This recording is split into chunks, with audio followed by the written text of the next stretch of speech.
J'aimerais vous inviter ce matin à tourner dans l'Évangile de Matthieu au chapitre 15, s'il vous plaît. L'Évangile de Matthieu au chapitre 15. Juste un peu pour vous mettre dans le contexte du passage qu'on va regarder après avoir parlé aux chefs religieux du peuple d'Israël quant aux défauts de leurs traditions humaines, puis en particulier cette exigence-là de se laver les mains avant de manger. Ils avaient fait une loi de cette exigence-là, puis ils avaient critiqué les disciples du Seigneur Jésus parce qu'ils ne l'avaient pas pratiqué. Mais après que Jésus leur a parlé, Jésus se tourne vers la foule et ses disciples et présente les vrais enjeux qui affectent le cœur de l'être humain. Les vrais enjeux quant à leur relation avec Dieu. Au-delà des dogmes religieux en Israël, Jésus aborde la souillure qui devient possible pour l'être humain, qui n'a pas un cœur régénéré, qui n'a pas eu un cœur changé, en d'autres mots, qui n'a pas été sauvé. Les chefs religieux avaient des exigences qui étaient bien souvent nulles aux yeux de Dieu. Puis là, Jésus en prend l'occasion pour présenter la réalité spirituelle pour l'être humain. Donc, Matthieu, chapitre 15, nous allons débuter la lecture au verset 10. On nous dit, ayant appelé à lui la foule en parlant de Jésus, il lui dit, « Écoutez et comprenez, ce n'est pas ce qui entre dans la bouche qui souille l'homme, mais ce qui sort de la bouche, c'est ce qui souille l'homme. » Alors ses disciples s'approchèrent et lui dirent, « Sais-tu que les pharisiens ont été scandalisés des paroles qu'ils ont entendues? » Il répondit, « Toute plante que n'a pas plantée mon Père céleste sera déracinée. Laissez-les. » En parlant de ces chefs religieux à son époque, laissez-les. Ce sont des aveugles qui conduisent des aveugles. Si un aveugle conduit un aveugle, ils tomberont tous deux dans une fosse. Pierre, prenant la parole, lui dit, « Explique-nous cette parabole. » Et Jésus dit, « Vous aussi, êtes-vous encore sans intelligence? Ne comprenez-vous pas que tout ce qui entre dans la bouche va dans le ventre, puis est jeté dans les lieux secrets? Mais ce qui sort de la bouche vient du cœur, et c'est ce qui souille l'homme. Car c'est du cœur que viennent les mauvaises pensées, les meurtres, les adultères, les débauches, les vols, les faux témoignages, les calomnies.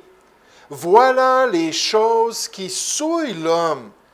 Mais manger sans s'être lavé les mains, cela ne souille point l'homme. » Le titre de mon message ce matin, c'est « Ce qui vient du cœur. » Ce qui vient du cœur. Ce matin, on aimerait se concentrer sur un aspect très important de l'expérience du croyant, c'est-à-dire l'aspect de l'homme intérieur, ce qui se passe à l'intérieur, ce qui se passe dans le centre de son être, dans son cœur. Adam Clarke, dans son commentaire biblique sur le Nouveau Testament, dit concernant ce passage, « Ce qui sort d'un cœur souillé et non régénéré, non sauvé, d'une volonté perverse et des passions impures, c'est ce qui souille l'homme et le rend un pécheur. » Ce matin, on doit être sincère devant Dieu puis se poser une question, quel est l'état de mon cœur? Quel est l'état de mon homme intérieur? Qu'est-ce qui se passe au-dedans? Est-ce que j'ai un cœur qui est souillé ou est-ce que j'ai un cœur qui est pur devant Dieu? Ce qui vient de notre cœur, c'est tellement stratégique parce que Dieu voit le cœur. Nous, on voit l'extérieur. Bien souvent, le dimanche, les gens viennent à l'église, ils ont peut-être pris le temps un peu de se pomponner, peut-être qu'ils ont mis leurs meilleurs vêtements, ils ont un beau sourire, ils savent comment dire « que Dieu te bénisse », ils savent comment parler. Mais qu'est-ce qui se passe réellement à l'intérieur? Est-ce que c'est le cérémonial qui est important? Est-ce que c'est d'avoir une liturgie religieuse puis avoir toutes sortes de petites règles? Ou est-ce que dans le fond, ce qui est le plus important, c'est ce qui se passe dans notre cœur? Et c'est exactement ce que le Seigneur Jésus voulait aborder. J'aimerais qu'on puisse prier ensemble et demander au Seigneur d'utiliser sa parole qui est vivante. Quand on est disposé, quand on désire, quand on veut se regarder dans le miroir spirituel, Dieu peut nous montrer de belles choses, peut nous montrer des choses à changer.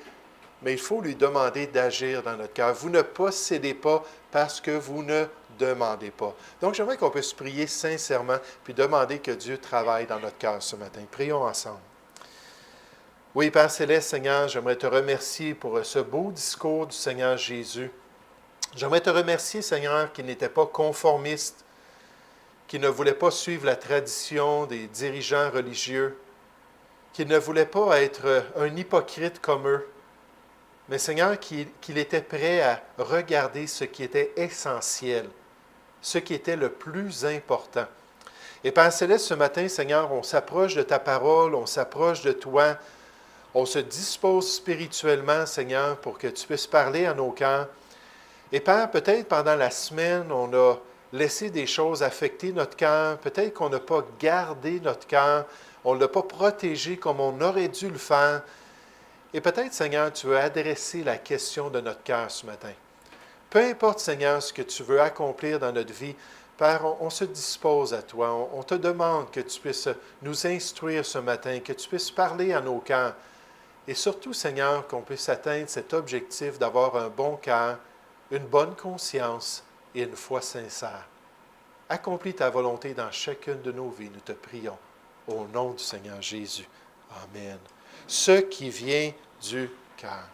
J'aimerais juste qu'on puisse débuter où le Seigneur Jésus a débuté dans ce discours en faisant la différence entre l'entrée et la sortie. Entre l'entrée et la sortie, c'est-à-dire ce qui entre dans l'homme et ce qui en sort. Puis il y a toute une différence, surtout quand on se rappelle toujours que Jésus est en train d'aborder la question de se laver les mains. Nous, on a enseigné nos enfants dès qu'ils étaient jeunes, surtout quand ils rentraient après avoir joué dehors, tout ça, après avoir été sur le terrain, puis là, c'était le temps de manger. Allez vous laver les mains, c'est une bonne pratique. C'est de l'hygiène normale. Mais là, Jésus, avec ce contexte-là, fait une différence.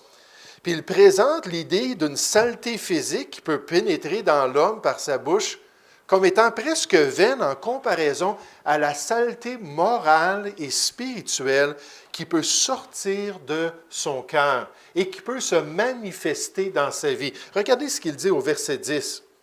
Ayant appelé à lui la foule après la discussion avec les chefs religieux, il lui dit, « Écoutez et comprenez. Hein? Ouvrez vos oreilles. Ayez un esprit disposé. Soyez attentifs. Écoutez et comprenez. Ce n'est pas ce qui entre dans la bouche qui souille l'homme devant Dieu, mais ce qui sort de sa bouche, c'est ce qui souille l'homme. » Regardez au verset 17, on continue. On nous dit, « Ne comprenez-vous pas que tout ce qui entre dans la bouche va dans le ventre, puis est jeté dans les lieux secrets, nécessairement la digestion, puis ensuite les autres détails.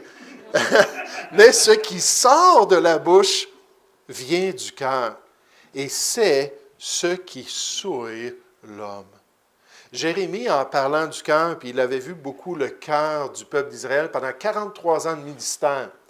43 ans où il essayait de prendre un peuple qui était rebelle, idolâtre, puis le ramener dans les voies de Dieu. Mais en parlant du cœur, Jérémie a dit, « Le cœur est tortueux par-dessus tout. » Et il est méchant, potentiellement.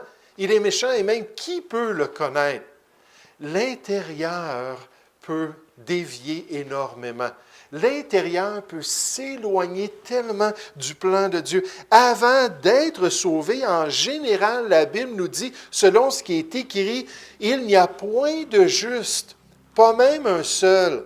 Nul n'est intelligent, nul ne cherche Dieu. Tous sont égarés, tous sont pervertis. Il n'en est aucun qui fasse le bien, pas même un seul. » Puis là, on dit, « Oui, ben attends un petit peu, je connais des gens non sauvés qui sont bons. Je connais des gens non sauvés qui sont respectueux, des maris qui sont fidèles à leur épouse, des parents qui éduquent bien leurs enfants, des citoyens qui respectent les lois. » Mais le problème, la Bible nous dit qu'avant d'être sauvé, toute notre justice est souillée par notre péché. Et même quand on fait de bonnes choses, méchants comme on l'est, même quand on fait de bonnes choses, c'est sale aux yeux de Dieu. C'est pour ça qu'on a besoin d'être purifié, c'est pour ça que notre cœur a besoin d'être lavé par la foi en Jésus-Christ, par le salut gratuit qu'il nous offre. Mais la Bible nous dit que le constat, c'est que l'être humain est un être souillé de cœur, qu'il a un gros problème au niveau de son être intérieur. Et même les chefs religieux qui se concentraient sur toutes sortes de petits détails de leur pratique n'examinaient pas eux-mêmes leur cœur.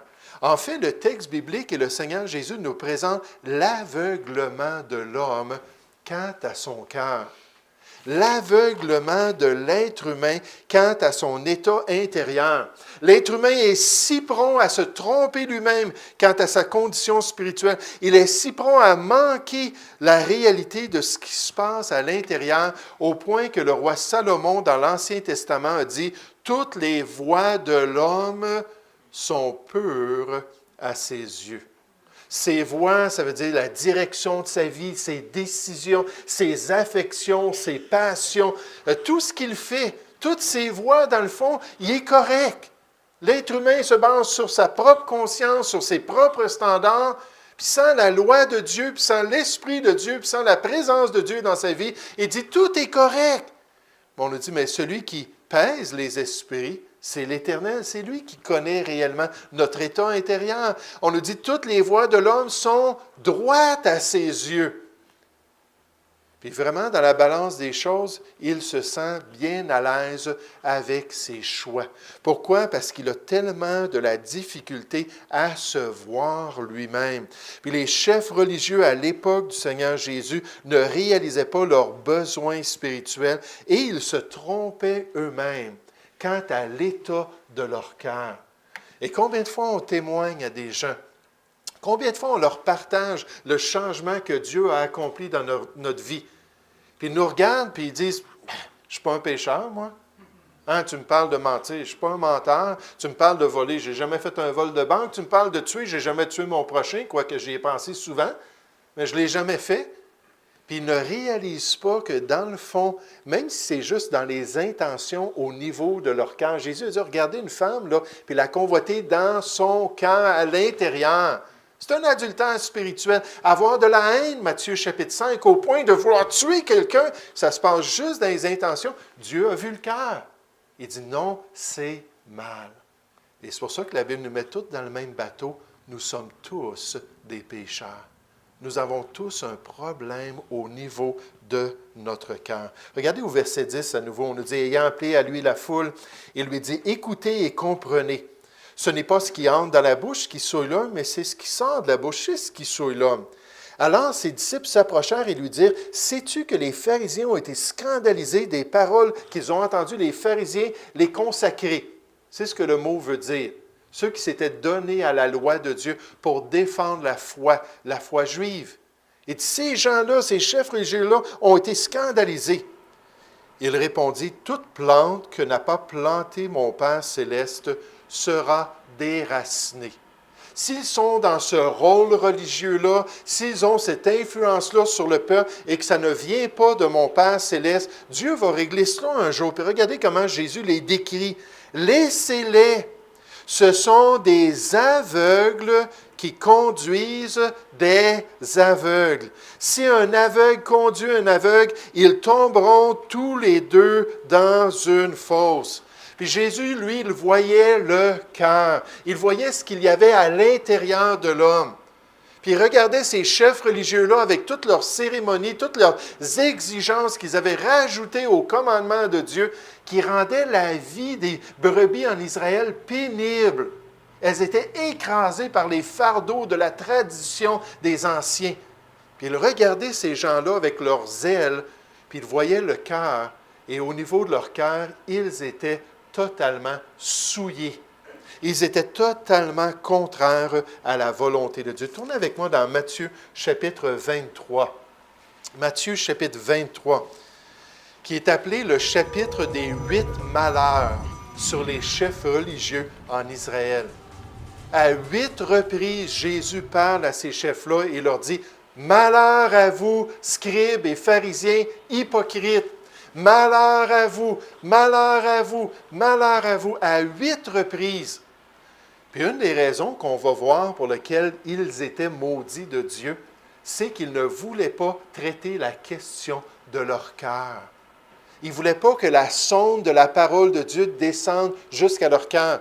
Dans Jean 5, 39, Jésus leur a dit, il dit, vous voyez dans les Écritures que Dieu parle de moi et vous ne voulez pas venir à moi pour avoir la vie. Ça vient de où? Ça vient de la volonté. Puis la volonté, la Bible nous dit, vient de notre cœur. C'est dans le cœur qu'on prend nos décisions. C'est dans le cœur qu'on fait les choix. Puis ces chefs religieux-là refusaient de se tourner vers le plan de Dieu. Ils s'étaient détournés du dessein de Dieu, on nous dit dans l'Évangile de Luc. Le dessein de Dieu du salut. Ils avaient mis ça de côté pour s'en aller dans la vanité religieuse d'un cœur qui n'est pas lavé de son péché. Mais regardez dans Matthieu chapitre 23, au niveau du cœur.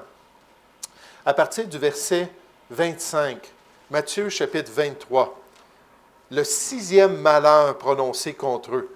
Malheur à vous, scribes et pharisiens hypocrites, parce que vous nettoyez le dehors de la coupe et du plat, et qu'au-dedans, ils sont pleins de rapine et d'intempérance. Puis là, ça image leur vie. Vous nettoyez le dehors, hein? Ils s'en allaient, là, puis ils avaient tous leurs vêtements cérémoniaux, oui, c'est ça. Puis là, ils étaient tous vus du peuple, on les considérait des saints hommes de Dieu. Puis il dit, vous nettoyez l'extérieur, puis vous vous concentrez sur ces choses-là. Puis ça dit qu'au-dedans, ils sont pleins de rapine et d'intempérance. Pharisiens aveugles, nettoie premièrement l'intérieur de la coupe et du plat, afin que l'extérieur aussi devienne net. C'est pas mauvais d'être net à l'extérieur, mais l'habit ne fait pas le moine. Puis même si tu parais beau, puis même si tu fais un effort pour bien te comporter, Dieu voit le cœur et la priorité, c'est à l'intérieur. Malheur à vous, verset 27, scribes et pharisiens hypocrites, parce que vous ressemblez à des sépulcres blanchis. Donc, on parle des tombeaux, là, puis on nettoyait les tombeaux pour que ça soit tout beau, qui paraissent beaux au dehors et qui, au-dedans, sont pleins d'ossements de mort et de toute espèce d'impureté. Vous de même, au dehors, vous paraissez juste aux hommes, mais au-dedans, dans votre cœur, vous êtes pleins d'hypocrisie et d'iniquité. Et c'est pour ça qu'ils étaient des aveugles. C'est pour ça qu'ils ne voyaient pas la réalité spirituelle de leur vie.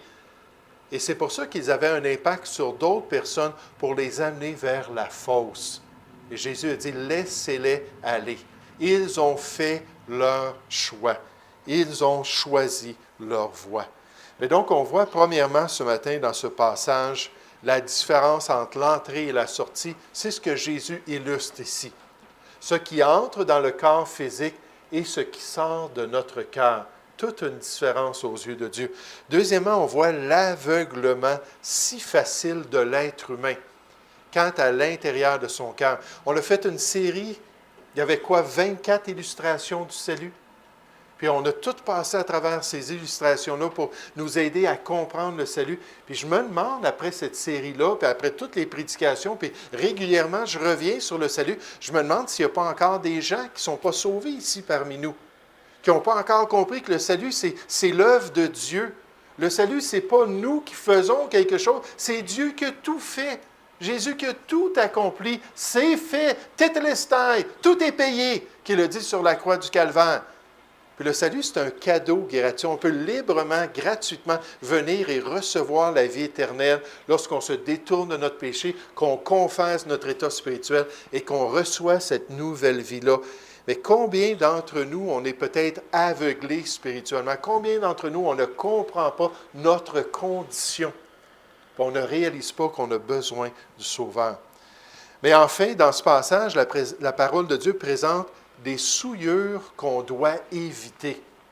Des souillures, alors que le Seigneur Jésus parle du cœur, parle de cette manifestation-là, il encourage ses disciples en leur faisant comprendre qu'il y a des choses qui sont laides, il y a des choses qui sont sales aux yeux de Dieu, puis le chrétien doit rejeter les œuvres du vieil homme. Il doit rejeter les souillures de sa chair grâce à la nouvelle vie qu'il a reçue en Jésus-Christ. Regardez dans Matthieu chapitre 15 au verset 18. Matthieu chapitre 15 au verset 18.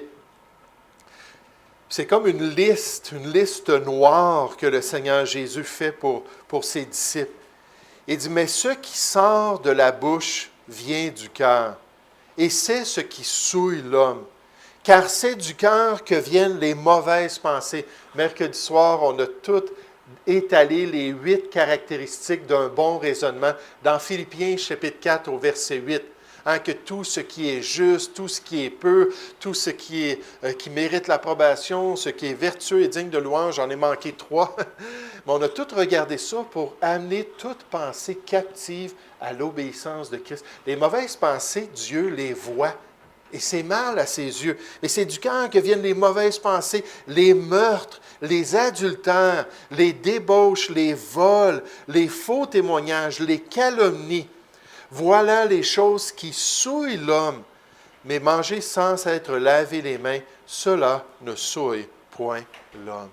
Puis quand on se tourne dans les épîtres qui adressent les chrétiens concernant ce qu'ils doivent éviter dans leur vie, bien souvent, on nous fait des listes noires. Il y a des chrétiens qui n'aiment pas cela, être négatifs. Hein, ils vont dire, pasteur, prêchez positivement la parole de Dieu. Il ne faut pas dire des choses négatives. Mais vous savez, dans les 2 testaments, on le présente d'une manière positive et d'une manière négative pour qu'on comprenne bien. Dieu veut s'assurer qu'on saisisse et qu'on puisse changer puis qu'on puisse éviter ces choses dans notre vie. Dans Galates 5, au verset 19, on nous dit « Or, les œuvres de la chair de notre vieil homme sont évidentes. » Puis là, on embarque dans une liste. Ce sont la débauche, l'impureté, le dérèglement, verset 20, verset 21. On rajoute toutes sortes de choses mauvaises qu'on doit éviter en tant que chrétien. Et surtout, on doit apprendre, la Bible nous dit, si on appartient réellement à Jésus-Christ, on doit apprendre à crucifier notre chair. Elle a déjà été crucifiée avec Jésus-Christ. On est libre du péché. Mais quotidiennement, on doit apprendre à dire non à ce qui déplaît à Dieu. Toutes les passions, tous les désirs, toutes les choses qui nous souillent spirituellement, Dieu dit, tu es libre maintenant et tu peux crucifier ces désirs-là dans ta vie. Nous ne sommes point redevables, la Bible nous dit, à la chair pour vivre selon la chair. Le chrétien peut être victorieux de la corruption du cœur méchant. Il peut marcher en nouveauté de vie grâce au nouvel homme qui lui donne la grâce de glorifier Dieu sur cette terre. Puis à la fin du passage dans Romains chapitre 8, Paul dit « Mais dans toutes ces choses, nous sommes plus que vainqueurs par celui qui nous a aimés. » Tout le potentiel est là pour vivre une vie différente. Tout le potentiel est là pour grandir dans la pureté et la sainteté, pour pouvoir vraiment glorifier Dieu dans notre corps et dans notre esprit qui appartiennent maintenant à Dieu. Je pensais à cela cette semaine lorsque je pensais à la manifestation du cœur. Puis avant de connaître le Seigneur, j'ai été sauvé à l'âge de 21 ans. Pendant des années, j'ai été toxicomane. Puis à l'âge de 8 ans, ma mère m'a introduit au cannabis. À l'âge de 10 ans, ma sœur m'a introduit aux drogues plus fortes. Puis à l'âge de 12 ans, j'étais sur la cocaïne. Puis pendant toutes ces années-là, j'ai consommé, puis je pensais à ça, puis j'ai dit, quelle laideur, les dépendances. Quelle laideur de vivre selon des substances pour avoir une sensation. Puis, et moi, là, tant que je n'arrivais pas la fin de semaine, j'étais marabout. J'étais malheureux. Je travaillais dans un Radio Shack pour mon père, j'allais au cégep, tout ça. Puis j'étais vraiment malheureux. Mais la fin de semaine, j'embarquais sur mes drogues. Puis en fait, je commençais des fois le mercredi. Puis ça durait jusqu'au lundi. Puis j'étais vraiment un toxicomane. Je devais au moins boire ou avoir une substance du cannabis au moins quotidiennement, puis là, prendre des grosses drogues. Puis là, j'ai tout de suite pensé à un ministère chrétien, qui est les réformateurs unanimes. Puis je pensais à cet homme-là qui a parti cela, un ministère pour aider les gens à se tourner vers la liberté qu'il y a en Jésus-Christ, à ne plus dépendre de nos propres forces pour être libre de toutes sortes de dépendances. Puis c'est tout un curriculum, puis un programme d'entraide pour aider des gens. Puis il y en a plusieurs dans les milieux chrétiens. Mais je me rappelais de cela parce que j'avais lu le témoignage du fondateur, un monsieur Carrington. Puis ce qui était frappant de M. Carrington, c'est qu'il a été élevé dans une famille chrétienne. Il a été dans une école chrétienne, puis une église chrétienne, toute sa jeunesse. Rendu à l'adolescence, il a commencé à se faire de mauvais amis. Puis ils ont commencé plus en secret à ce moment-là à consommer de la drogue. Ils buvaient, puis ils consommaient de la drogue. Tout l'argent qu'il avait, il l'utilisait pour cela. Puis là, à un moment donné, quelqu'un l'a introduit à la cocaïne, puis à l'héroïne. Puis là, pendant 10 ans de temps, là, il a totalement changé. Il a quitté sa famille, il a quitté l'Église, il a quitté ses amis chrétiens, s'est laissé pousser les cheveux, il a commencé à vivre une vie totalement désordonnée, jusqu'à temps que pendant ce temps-là, sa famille priait pour lui.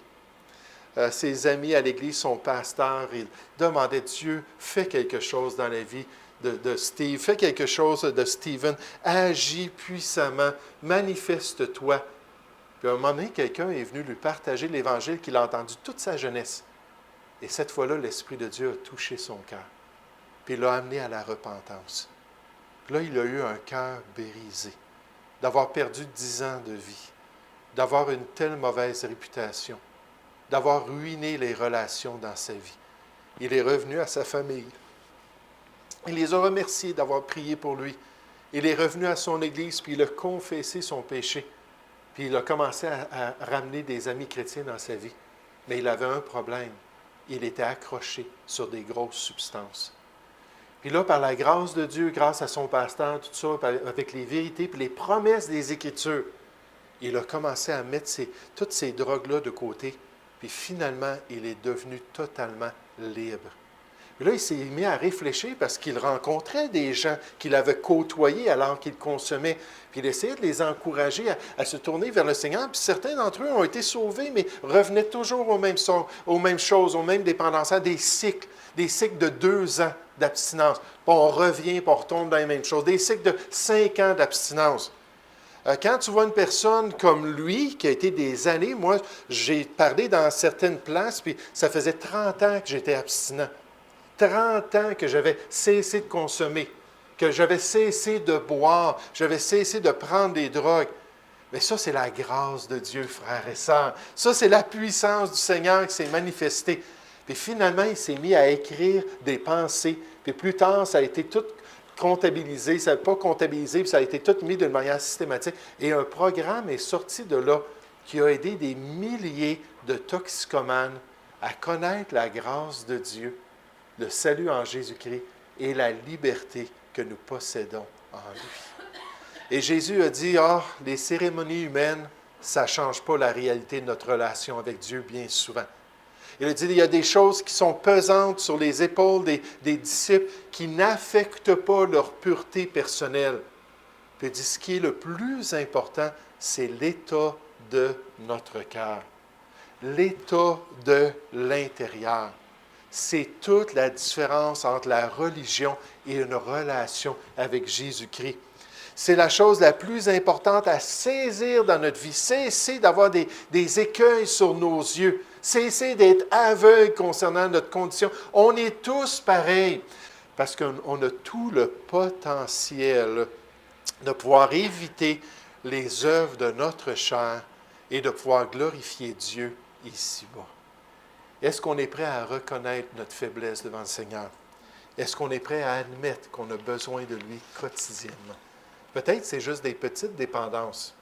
Vous savez, vous n'êtes peut-être pas toxicomane comme Stephen, ou peut-être que vous n'êtes pas alcoolique, mais peut-être qu'il y a d'autres choses dans votre vie plus subtiles que Dieu ne veut pas dans votre cœur. Puis il faut être prêt à marcher avec lui et lui demander sa grâce. Nous allons prier ensemble. Ô Père Céleste, Seigneur, on veut vraiment te remercier ce matin pour ces vérités que le Seigneur Jésus adressait. Seigneur, merci qu'il n'était pas superficiel comme l'être religieux de son époque. Merci qu'il visait les grands enjeux de la vie. Et merci, Seigneur, qu'il se concentrait sur l'état du cœur. Ô Père Céleste, aide-nous à vraiment être sérieux quant à notre cœur. Aide-nous à vraiment veiller sur notre cœur plus que sur toute autre chose. Et Seigneur, être certain de purifier notre homme intérieur pour qu'ensuite les autres aspects de notre vie puissent être purifiés. Ô Père Céleste, s'il y a quelqu'un ici ce matin qui est encore aveugle spirituellement, qui n'a pas encore compris que ce n'est pas par la religion humaine, ce n'est pas par la fidélité à l'Église ou ce n'est pas par les efforts personnels, étant une bonne mère ou étant un bon père, ou Seigneur, d'essayer par eux-mêmes de gagner leur ciel. Ouvre leurs yeux, Père. Touche leur cœur. Comme Stephen qui avait entendu l'Évangile toute sa jeunesse et qui avait besoin que tu brises son cœur, qui avait besoin que tu lui montres son état intérieur. Et Seigneur, en tant que chrétien, on te prie que tu puisses nous aider, chacun de nous, à dépendre de ta grâce quotidiennement, à pouvoir marcher en nouveauté de vie et à pouvoir t'honorer dans notre corps et notre esprit qui t'appartiennent. Seigneur, on te prie, au nom du Seigneur Jésus.